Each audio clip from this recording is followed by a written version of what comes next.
Hey guys, welcome to FC's another video. இந்த வீடியோவில் நம்ம பாப் கல்ச்சர் நியூஸ் பற்றி தான் பேச போகிறோம். பாப் கல்ச்சர் நியூஸில் எதை பற்றி பேச போகிறோம்னு பார்த்தீங்கன்னா MCUவோட ஸ்பைடர்மேன் 4 பற்றி தான் பேச போகிறோம். ப்ரீ ப்ரொடக்ஷனில் இருக்குன்னு சொல்லியிருந்தேன்ல. இதுக்கு முன்னாடி ஸ்கிரிப்ட் வைஸ் பார்த்தீங்கன்னா இது வந்து ஒரு ஸ்ட்ரீட் லெவல் ஸ்பைடர்மேன் மூவியாக இருக்க போகுது. ஸ்பைடர்மேன் வந்து டேர்டெவிலோடையும் ஆண்ட்மேனோடையும் டீம் அப் பண்ணிட்டு கிங் பின்னை வந்து எதிர்த்து போராட போகிறார் அப்படின்ற மாதிரி தான் சொல்லியிருந்தேன். அப்படி தான் ஸ்கிரிப்டும் இருந்தது. லைக் நோ வே ஹோமில் எப்படி எண்ட் ஆச்சுன்னு பார்த்தீங்கன்னா ஸ்பைடர்மேன் வந்து அவரோட ஓன் சூட்டை அவரே தச்சு முதல் தடவையாக ஸ்டார்க் டெக்கோட டிபெண்டன்சி இல்லாமல் தனித்து போராடுற மாதிரி தான் காமிச்சிருந்தாங்க. கடைசியில் அந்த ரேடியோவில் வந்து பக்கத்தில் என்ன கிரைம் நடக்குது அந்த போலீஸ் ரேடியோவோட கனெக்டிவிட்டி இருக்கும்ல, இது வந்து நம்ம அனிமேஷன்லையும் பார்த்துருப்போம், கேம்ஸ்லையும் பார்த்துருப்போம், காமிக்ஸ்லையும் பார்த்துருப்போம். ஸோ அந்த மாதிரி தான் முடிச்சிருந்தாங்க. ஸோ அதோட கண்டினியூட்டியாக அந்த ஸ்ட்ரீட் லெவலுக்கு கரெக்டாக இருக்கும். அதே மாதிரி டேர்டெவிலோட பார்ன் அகைன் சீரீஸும் வந்து இந்த பிளாட்டை நோக்கி தான் போகும். கரெக்டாக இந்த ஸ்பைடர்மேன் 4 வந்து அப்படி இருக்கிற மாதிரி தான் பிளான் பண்ணியிருந்தாங்க. ஆனால் இப்போ பார்த்தீங்கன்னா சோனி வந்து எங்களுக்கு வந்து இந்த ஸ்ட்ரீட் லெவல் ஸ்பைடர்மேன் வேணாம், எங்களுக்கு வந்து மறுபடியும் ஆண்ட்ரூ கார்ஃபீல்டும் டோபி மெகுயரும் டீம் அப் பண்ணுற மாதிரி ஒரு மூவி வேணும். அது மட்டும் இல்லாமல் சோனியோட ஸ்பைடர்மேன் இல்லாத ஒரு ஸ்பைடர் யூனிவர்ஸ் இருக்குல்ல, அதோட டாம் ஹாலண்டோட ஸ்பைடர்மேன் வந்து கனெக்ட் ஆகணுன்ற மாதிரி ஒரு கண்டிஷன் போட்டு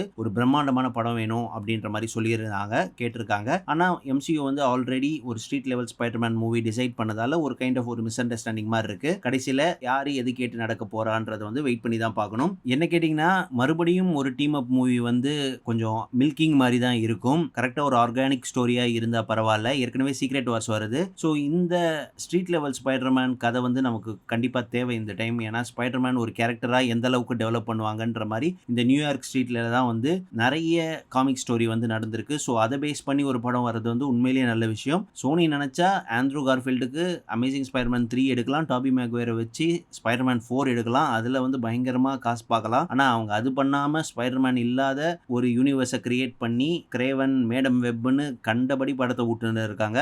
வெனம் மட்டும்தான் அந்த யூனிவர்ஸ்லேயே ஒரு டீசெண்டான ஒரு படமாக இருக்கு. ஸோ சோனி வந்து இவ்வளோ கேவலமாக ஒரு யூனிவர்ஸை பில்ட் பண்ணிட்டு இப்போ டாம் ஹாலண்டை அந்த யூனிவர்ஸோட கனெக்ட் பண்ண சொல்கிறது வந்து அர்த்தமே இல்லை. டாம் ஹாலண்டோட கேரக்டராக வந்து கரெக்டாக போயிட்டு இருக்கு. So street level spiderman movie தான் அதுக்கு கரெக்டாக இருக்கும். அதே மாதிரி டேர்டெவில் பார்ன் அகைன் எண்டிங்கில் கேமியோ வரத்துக்கும் வாய்ப்பு இருக்கிற மாதிரி ரூமர்லாம் வருது. ஸோ இது வந்து கரெக்டாக போச்சுன்னா கரெக்டாக சூப்பராக ஒர்க் ஆகும். அதே மாதிரி சோனி சொல்கிற மாதிரி ஒரு பெரிய மூவியை வந்து சீக்ரெட் வார்ஸ்க்கு முன்னாடி மறுபடியும் கொண்டு வரலாம். மறுபடியும் எப்படி இருந்தாலும் சீக்ரெட் வார்ஸில் டாபி மெக்வயர், ஹியூக் ஜாக்மேன் எல்லாம் வராங்க. ஸோ அதுக்கு முன்னாடி ஒரு ஸ்பைடர்மேன் மூவியில் இவங்களை டீமாக பார்க்கலாம். ஸோ நீங்கள் என்ன நினைக்கிறீங்க?